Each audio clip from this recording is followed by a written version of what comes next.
Soyez tous salués. Vous savez pourquoi j'observe cette minute de silence pour permettre notre grand frère de faire son voyage en paix. Qu'il soit béni et que le Dieu suprême, grand architecte des univers, l'accueille dans les bonnes conditions. Merci encore. Nous allons donc démarrer notre enseignement de ce jour sur une question qui m'a été posée et nous allons naturellement commencer par le générique habituel.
Merci beaucoup, merci. Je vous remercie.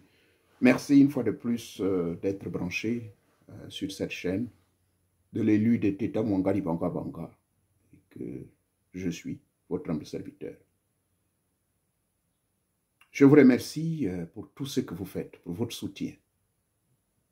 Le soutien par rapport aux nouvelles personnes que vous faites abonner sur cette chaîne. Si vous êtes pour la première fois en train de me suivre, je vous prie, je vous fais un test simple.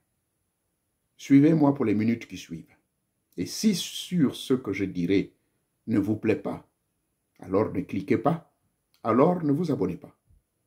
Mais si ce que je vais dire va vous plaire, je vous prie de cliquer. Je vous prie de faire abonner au moins 10 à 100 membres de votre région, 100 membres de votre quartier, 100 membres de votre village, 100 membres de votre ville. Ce sera ainsi par cette reconnaissance, nous allons faire avancer cette nouvelle aventure spirituelle. Nouvelle aventure spirituelle qui consiste donc à éveiller les consciences de notre jeunesse africaine, les amener à reconsidérer leurs pratiques. Mais la bonne nouvelle que je vais vous annoncer, c'est que, puisque notre jeunesse actuelle, elle est plus influencée par les sectes et les religions imposées, les religions des Occidentaux. Moi, qui suis votre grand frère, qui suis votre père et grand-père, je suis passé par la même expérience, rassurez-vous. Mais je suis sorti de là, victorieux. Victorieux parce que nos ancêtres qui existent et qui ne sont pas morts, car chez nous en Afrique, nous disons, les morts ne sont pas morts. Oui. Voilà pourquoi je vous dis une fois de plus merci. Le sujet d'aujourd'hui est une question qui m'a été posée. J'ai déjà traité une partie du sujet, mais là, la question qui a été posée a plutôt un autre sens. C'est en rapport avec le linge ou tout ce qui a appartenu à un défunt. Ici, nous allons parler plus du linge. Ça peut être son costume, ça peut être sa culotte, son pantalon, ses chaussettes et même ses chaussures. Je vous prie donc d'écouter d'abord la question qui m'a été posée par un de nos humbles auditeurs. Il vit au Gabon. Il est à Port-Gentil, ma ville natale, là où je suis né, où j'ai grandi. Nous allons donc écouter la préoccupation de sa question.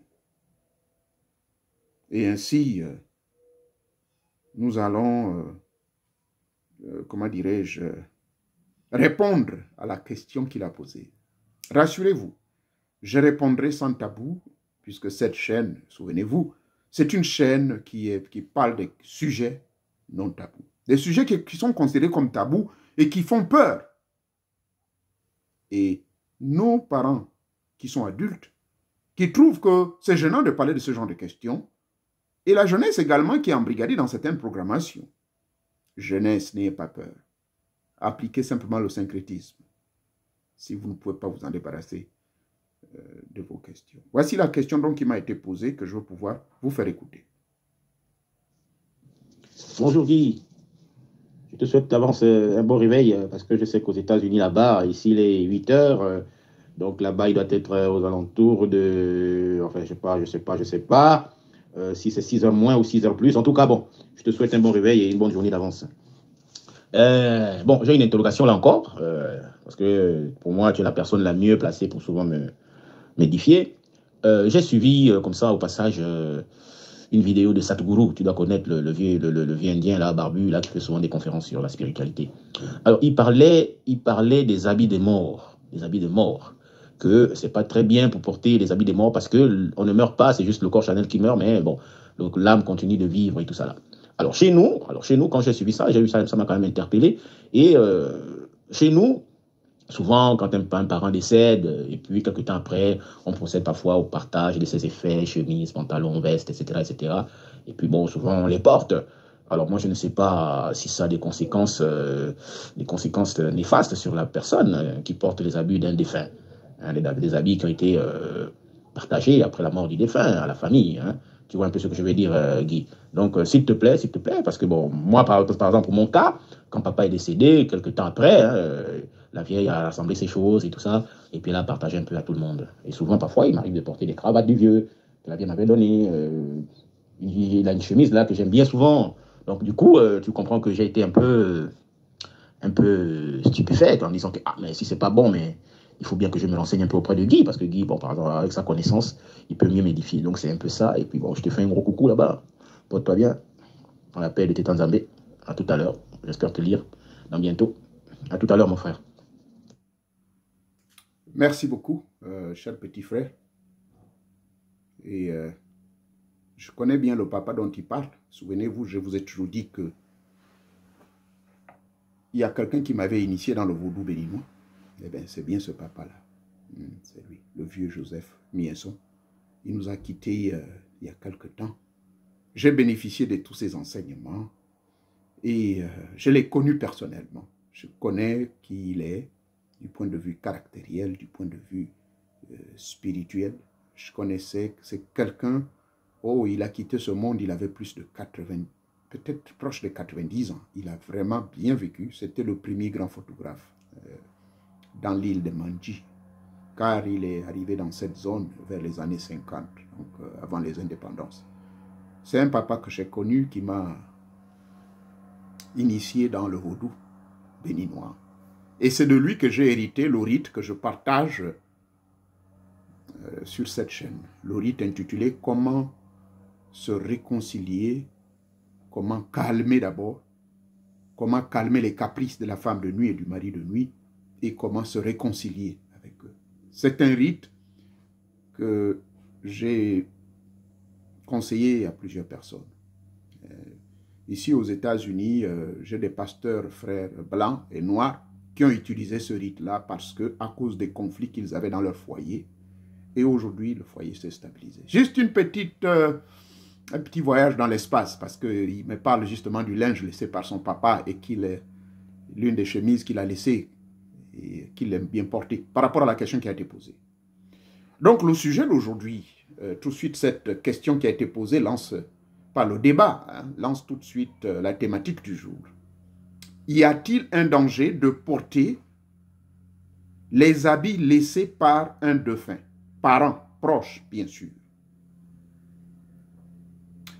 Par opposition à la question que j'avais déjà traitée ici, je disais le danger de porter le linge de flipperie. D'accord? La vidéo, elle est ici. C'est parce que peut-être vous ne prêtez pas attention. Je vais faire donc le parallèle entre les deux pour vous donner une idée et quel est le point de vue d'un initié de rite de chez nous. Un initié de grands mystères, mais spécifiquement de l'Afrique. La personne qu'il cite, je respecte beaucoup ce monsieur. Vous connaissez ce monsieur. Accidentellement, j'ai vu quelques-unes de ses vidéos. Ce n'est pas que je ne l'aime pas, je l'aime bien. C'est un homme très assis sur sa science. Il fait la promotion de la culture hindoue à 100%. Il est indien de nationalité, il voyage, parfois il vient ici. J'ai des personnes qui le suivent de près. Et n'oubliez pas que tout ce qu'il enseigne est influencé par le bouddhisme. Le bouddhisme qui est une religion pratiquée par les hindous. Je vous l'ai dit, l'hindouisme. L'hindouisme est pratiqué par les hindous. C'est un mélange de plusieurs croyances autour d'une divinité. Mais ils croient à plusieurs déités. Et par rapport donc à leurs enseignements hindous, et qu'ils citent de temps en temps, je suis fier de lui parce que lui au moins il respecte sa tradition. Je ne l'ai jamais vu citer la Bible. Il ne cite pas la Bible parce qu'il ne connaît pas la culture des Blancs. Là, c'est ce que j'aime avec lui. Donc, il parle des questions en rapport avec leur culture, avec leur tradition et rite. Rite et tradition, tant pour moi. Dans la culture donc hindoue, que je ne maîtrise pas, bien que j'ai étudié l'hindouisme, de par mes attachements dans le bouddhisme et surtout dans le yoga, la plupart des pratiquants du yoga en Inde, y compris l'actuel, oh tiens, il y a maintenant une nouvelle présidente, je vous informe, il y a à peine une semaine, une femme noire, s'il vous plaît, parce que pour ceux qui ne le savent pas, en Inde, il y a également une communauté noire. Cette jeune femme est la première femme noire élue président de l'Inde. Il y a de cela 2 semaines, vous pouvez vérifier sur Google. D'accord? Je vais vous retrouver son nom. C'est quand même important. Est-ce que c'est en rapport avec le sujet? Certainement, puisqu'on parle de culture. Elle-même, elle est hindoue. Elle pratique l'hindouisme. Elle pratique l'hindouisme. Donc,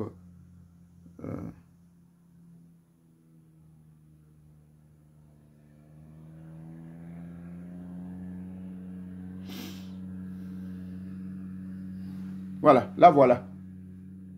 Voilà la première femme qui est élue présidente de la République de l'Inde. Une femme noire, hein? Elle est bien noire.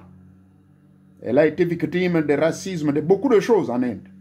Elle est dans une communauté très minoritaire. Mais le Parlement indien, dans la majorité, ont décidé de lui donner la voix. Donc cette dame également, elle est hindoue. Ce qu'elle porte là, si elle quitte ce monde, selon la tradition et selon la question qui a été posée, il est interdit. On brûle. Dans leur tradition, on brûle tout ce qui appartenait aux défunts. D'accord? Ça, c'est la tradition hindoue. La question m'a été posée, et le frère qui pose la question, il est gabonais. Il est africain. Est-ce que vous, en tant qu'Africain, votre père, votre mère qui vous aimait tant, elle quitte ce monde, ou il quitte ce monde. Voilà le grand frère, Atomo Ribenga, il vient de partir. Il a laissé cette auge du Bouiti. Il a laissé ses effets personnels. Est-ce que ces enfants, j'en connais quelques-uns, qui sont dans la zone de Ntoum, est-ce que ces enfants-là qu'il a laissés ne doivent pas porter le linge du défunt? La question est non. La question est non dans le sens, plutôt si j'aurais posé la question, est-ce qu'il serait mauvais pour eux de porter ce linge-là? J'ai dit non. La culture traditionnelle africaine n'a rien à voir avec la culture hindoue. D'accord? Je respecte le point de vue de ce monsieur qui est hindou, mais nous, dans notre culture africaine, je vais vous expliquer pourquoi il n'y a pas de danger, tout en mettant le parallèle. Dans un enseignement ici, j'avais bien dit, je vous déconseille de porter le linge de la flipperie. Et j'ai expliqué pourquoi. Je vais refaire un petit feedback, je vais repartir un peu en arrière pour vous dire la raison fondamentale que j'avais dit qu'il ne faut pas porter le linge de la flipperie, parce que vous ne connaissez pas. Et ce linge généralement vient d'où? Mais ça vient des États-Unis, ça vient de l'Europe, ça vient du Japon, ça vient de la Chine. Vous ne connaissiez pas ces mecs-là qui portaient cela. Ce ne sont pas vos ancêtres. Et vous ne connaissez pas leur moralité. Pardonnez, ma chaîne, elle est vraiment toujours aux aguets là-bas. Qu'elle fasse son boulot de protection de la maison. Donc, vous ne connaissez pas la mentalité de l'individu qui a porté ce linge que vous achetez. Je comprends que la flipperie, tout le monde va avoir accès. Mais la question fondamentale était, est-ce que vous connaissez la personne que vous portez, dont vous portez le linge? Est-ce que vous connaissez la personne qui portait ses chaussures? Cette personne est partie. C'est une âme qui n'a rien à voir avec votre famille. Elle n'a pas de lien avec vous. Donc, j'ai dit non. Dans ce cas de figure, non. Parce que vous allez porter le linge de quelqu'un que vous ne connaissez pas. Si ce mec était un assassin, si ce mec avait des dettes karmiques lourdes, et c'est l'une des raisons d'ailleurs pour rejoindre l'idée du frère hindou, oui, si le parent, parce que sa question était spécifique, si le parent, le défunt parent, avait un karma négatif, qu'il veut épurer son karma, il veut épurer ses péchés, si vous voulez, dans le monde au-delà, cela ne l'aiderait pas à pouvoir porter ce linge, selon la tradition hindoue. Et même on peut élargir cela à notre culture à nous. Je savais que ce monsieur était un bandit, un assassin, ainsi de suite. Pourquoi vais-je porter son linge? Le cas de figure du petit frère qui a posé la question, et je connais très bien son père, je vous dis, j'étais à ses côtés pendant près de 30 ans. J'ai subi plusieurs initiations auprès de ce vieux. Non seulement du vaudou, mais c'est lui qui, pour la première fois, en 1978, me remettra le livre de la lumière sur le royaume dont je vous parle. C'était le vieux Méençon, c'est lui. D'accord? Donc, c'est quelqu'un que je connais trop bien. Quelqu'un qui n'était pas un homme à palabres. Quelqu'un très doux, trop gentil, trop concentré dans le monde de l'esprit. Oh là là, il m'a beaucoup inspiré. Regardez, j'ai la chair de poule quand je parle de lui. D'accord? Donc, la question qui a été posée, est-ce que c'est mauvais de porter le linge de quelqu'un qui est parti? Je crois que le petit frère est en train de me suivre. J'espère qu'il va être content. Au lieu de paniquer et d'avoir le stress à propos de la vidéo qu'il a suivie sur ce monsieur indien-là, mon petit frère est aussi tous les Africains qui ont ce souci et qui suivent constamment ce monsieur, rassurez-vous.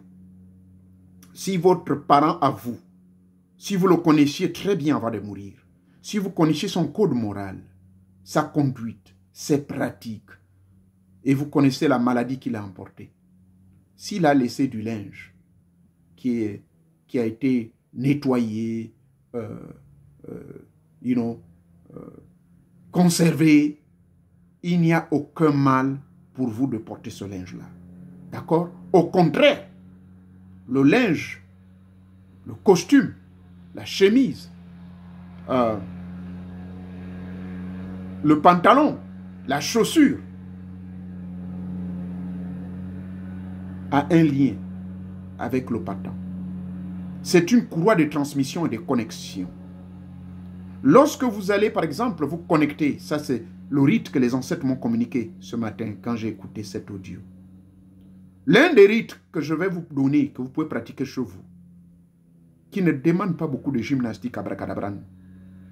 Je constate que dans le forum, les gens s'embrouillent à toujours poser la même question sur le rite du vin et de l'urine, lequel rite a déjà dépassé 2 ans. Mais voici un rite qui peut vous permettre de vous connecter avec justement le défunt. Vous porterez la chemise.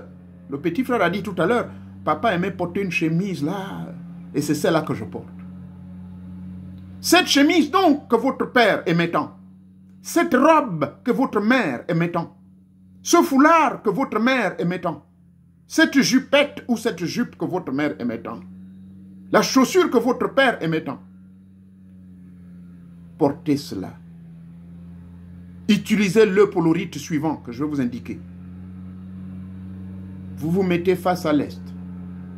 Vous installez, que ce soit dans votre chambre, vous pouvez le faire, ou bien dans la mère nature. Soyez libre de le faire là où vous voulez. L'essentiel, ça doit être fait dans la discrétion. Vous mettez les aliments, vous préparez les aliments que la personne aime manger. Vous allumez 2 torches indigènes, si vous êtes au Gabon. Maintenant, vous n'allez pas brûler le pauvre appartement si vous êtes aux États-Unis ou en France. Vous achetez 2 bougies, 2 chandelles. D'accord? Voilà. Voilà les chandelles. Voilà les chandelles, à quoi elles ressemblent. Vous achetez 2. Une à gauche, l'autre à droite. Vous brûlez à gauche, vous finissez à droite. À gauche, vous finissez à droite. Tout est prêt. Ok? Et maintenant, vous portez votre tenue de cérémonial. Souvenez-vous, vous devez être tout en blanc. Tout en blanc. Et une fois que vous êtes habillé en blanc, vous amenez l'habit du défunt. Vous portez cet habit comme un bébé sur vous. Et vous vous asseyez devant sa photo si vous l'avez. Si vous n'avez pas de photo, il n'y a pas de problème. Gardez seulement l'habit. Et vous vous concentrez. Vous fermez les yeux. Vous pensez intensement. Je dis bien, vous pensez intensement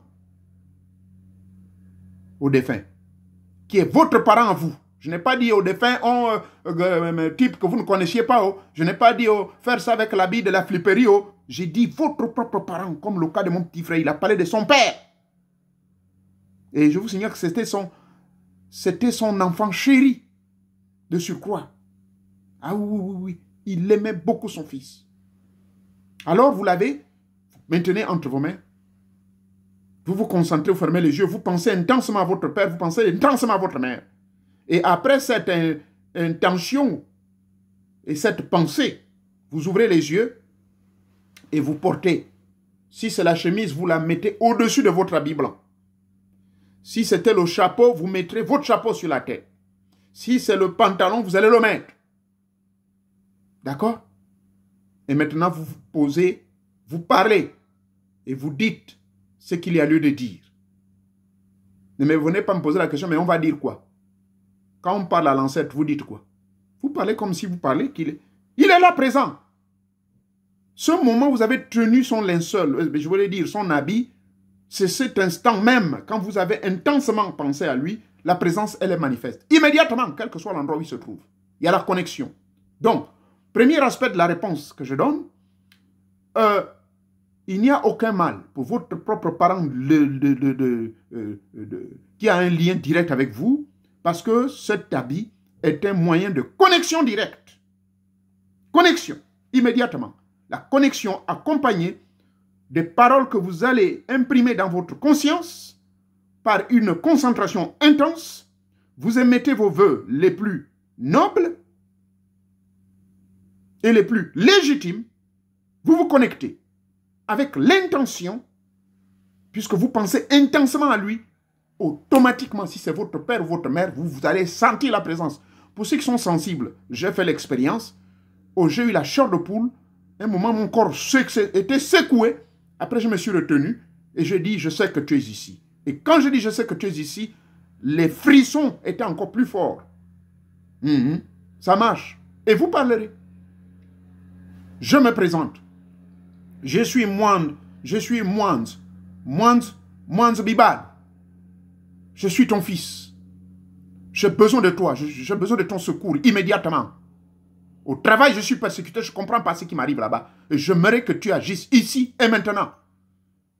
Comment tu dois agir? Voilà, j'aimerais que tu ailles toucher le cœur de mon patron et donner le nom du patron. Monsieur Mamadou Ali Akbar. Monsieur Mamadou Ali Akbar, c'est lui le directeur général qui me donne des difficultés. Je veux que tu ailles frapper son esprit. Ce monsieur Mamadou Ali Akbar là, même s'il est franc-maçon, grand maître de 33 degrés, même s'il est le plus grand marabout du monde, il va être frappé par la présence de votre parent. Oui, et le parent va aller troubler le cœur de Mamadou. Et 24 heures plus tard, vous verrez les résultats. C'est comme ça, ça marche. Alors, mon petit frère, voilà le premier aspect. Voyez-vous? Donc, la chemise que tu portes là, je ne sais pas trop, parce que moi, je le voyais porter souvent des très belles chemises. Et je vous signale que ce papa, c'était l'homme le plus élégant, le meilleur photographe de Port-Gentil, bien connu. Quelle femme! Je ne vais pas donner, parce qu'il y a la grand-mère qui vit, il y a sa femme qui vit encore, la maman du...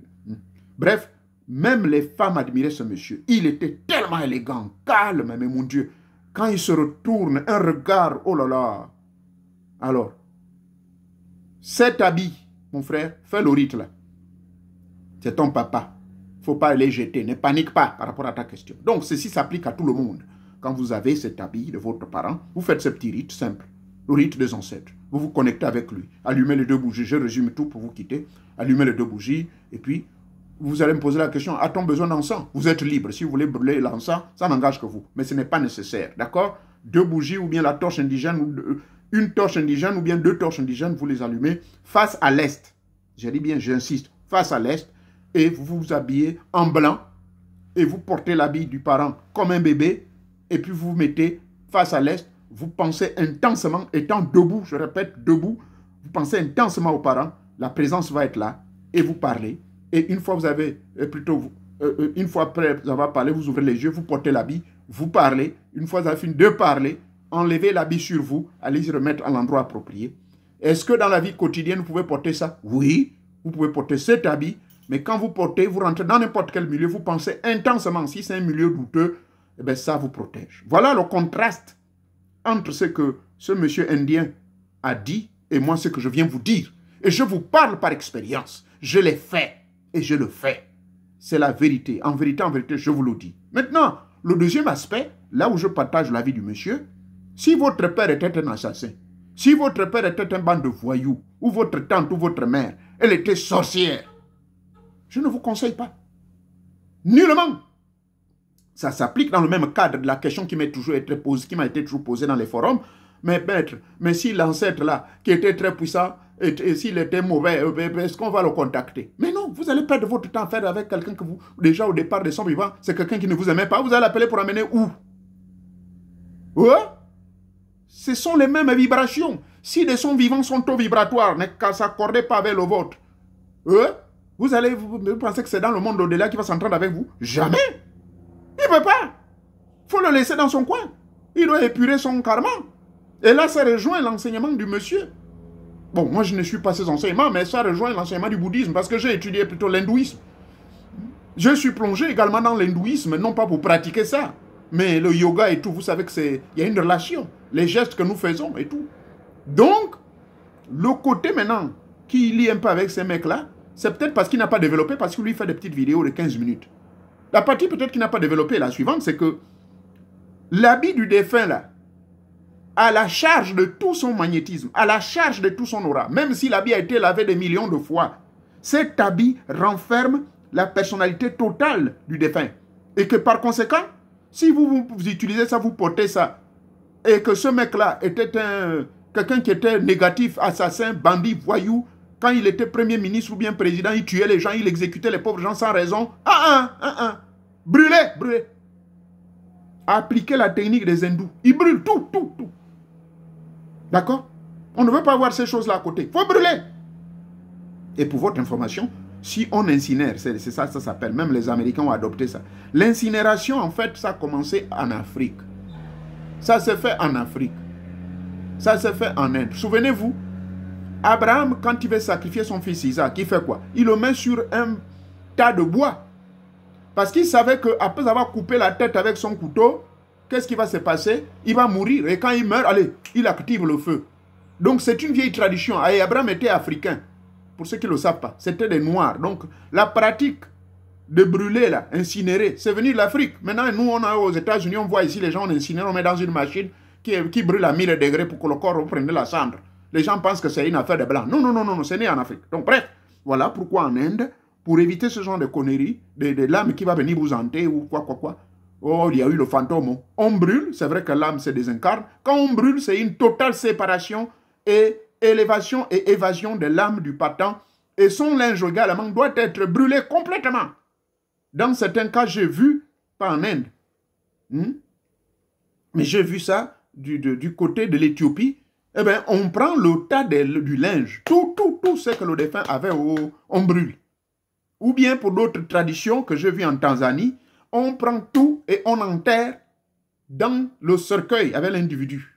Et son argent, et ses bijoux, tout on enterre. Parce qu'on ne veut pas avoir des contacts.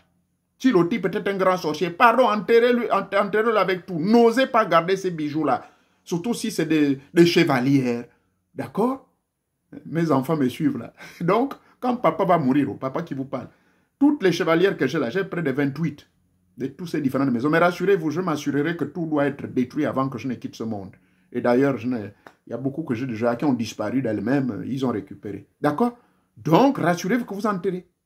En rapport avec la question, donc c'est celle-là, mon petit frère, j'étais un peu trop long, j'ai donné un petit rituel approprié. Il n'y a aucun mal à cela. Si le parent qui est parti avait de bonnes relations avec vous, ça, je tire la conclusion. S'il avait de bonnes relations avec vous, il n'y a aucun danger. Veuillez utiliser ce linge. Et même, je vous ai montré le rite, appliquez ce rite. C'est le rite le plus simple du monde. Vous ne le trouverez dans aucun livre. Ceux qui veulent le voler, je vous autorise. Utilisez-le, que vous soyez chrétien ou musulman. Il n'y a aucun démon là-dedans. C'est votre propre parent. Voilà un rite très puissant. S'il vous plaît, faites-le. Je l'ai fait. Avant de venir ici aux États-Unis, je l'ai fait. Depuis que je suis ici, je l'ai fait au moins 2 fois dans des situations compliquées. L'immigration m'avait envoyé une lettre que dans les jours qui suivent, dans 90 jours, quittez le territoire américain parce que le document, la demande que vous avez faite n'a pas été approuvée pour des raisons X et Y. On nous avait donné, il y a un gars sénégalais là, on l'avait arrêté, on l'a renvoyé chez lui, bien sûr. Il nous avait mis dans un programme qui avait été laissé par M. Ronald Reagan. Ronald Reagan. Oui, mes frères américains qui sont ici savent ce programme-là. On l'appelait le programme Leila, Leila ou Lola. On m'a mis dans ce truc-là. Or, il fallait avoir été aux États-Unis depuis 1980. Moi, bêtement, le Sénégalais m'a mis dedans. Il m'a escroqué mon argent. Les Américains m'ont envoyé une lettre. Déportation immédiatement. Et quand l'homme américain te dit déportation, hein, dans 90 jours, vous allez voir, hein, les FBI, ils viennent chez vous à domicile. Voilà ce qui s'est passé pour votre serviteur. J'ai appliqué ce rite-là. Oui, je me suis concentré. Dans l'espace de 90 jours, j'ai reçu une contre-décision. Je vous dis authentiquement, hein, une contre-décision disant non. Par rapport à l'autre décision, à partir d'aujourd'hui, nous vous accordons encore une grâce de 2 ans. Ça vous permet de faire vos papiers. Je n'avais pas pris avocat, aucun avocat. J'ai utilisé ce rite. Donc, je ne vous raconte pas n'importe quoi. J'ai utilisé ce rite-là.